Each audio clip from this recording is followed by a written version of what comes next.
Shout out to weird camera lenses and vignetting like this. I'm using a Sirui Sniper's 23mm 1.2 lens on my full frame Sony a7 IV. And I want to talk about this lens and give my initial reaction to using this past weekend at a wedding.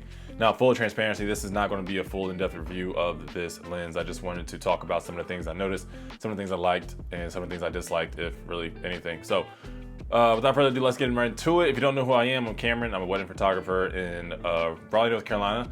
And I did video this past weekend, but I'm phasing out of video. I just don't want to do it anymore. So I'm a wedding photographer, all right?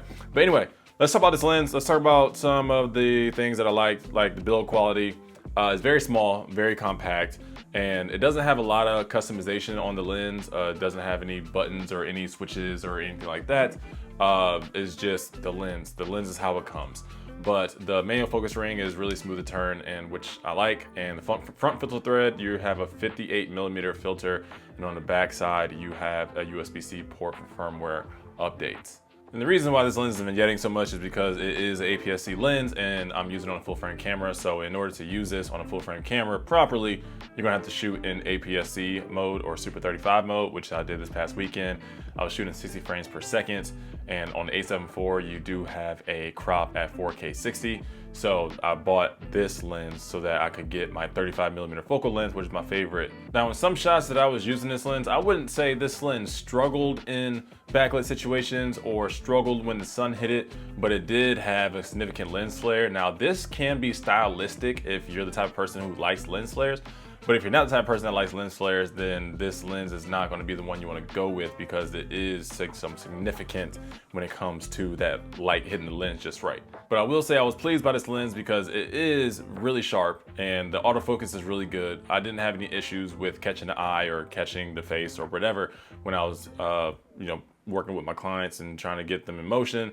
But, I think this lens is really, really cool. Now, when you look at the price of this lens, it's only $279. So when you look at this type of lens for this price point, you're not expecting the world. Like I said, with the build quality, there's no switches, ticks, clicks, whatever on the lens itself. Like, everything is going to be handled in camera.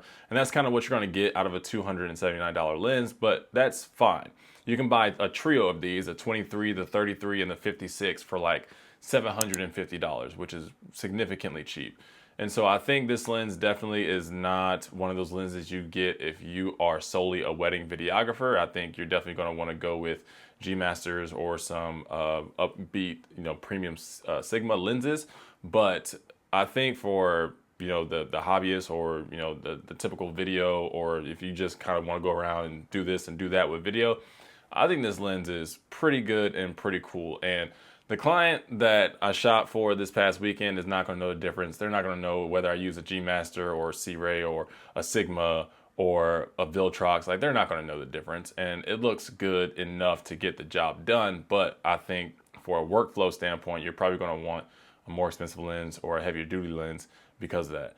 This autofocus, if I'm not mistaken, this lens has a stepping motor autofocus system, which is the slower of the bunch. Like, you have your STM, and then you have your VCM, and then you have your whatever the Sony uses, dual linear XD something. So this is definitely not the fastest autofocus in the world, which is definitely a drawback, especially if you're using it for paid work, especially if you're charging a lot of money. You want a fast autofocus lens. But I do like the fact that this lens is a 1.2. Now, obviously, if you're shooting in Super 35 mode, this lens goes from a 23 to a 34.4, 35 equivalent, but the 1.2 also goes to a 1.8 because you have to crop that as well, or you have to multiply that as well. So you're getting a 35mm 1.8 on this lens. Or if you want to shoot like I am now with the heavy vignette, then you're getting 23 at an actual 1.2.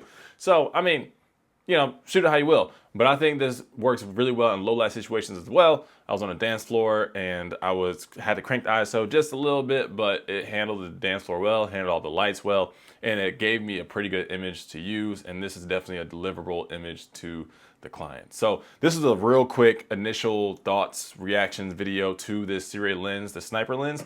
They have 23, 33, 56. I want to say they have 75 as well, but I might be wrong on that. I have to double check. But yeah, this is just initial reaction, not a full review, just want to talk about my experience. But if this video was of some value to you, if you're thinking about copping this lens or whatever, do what you want.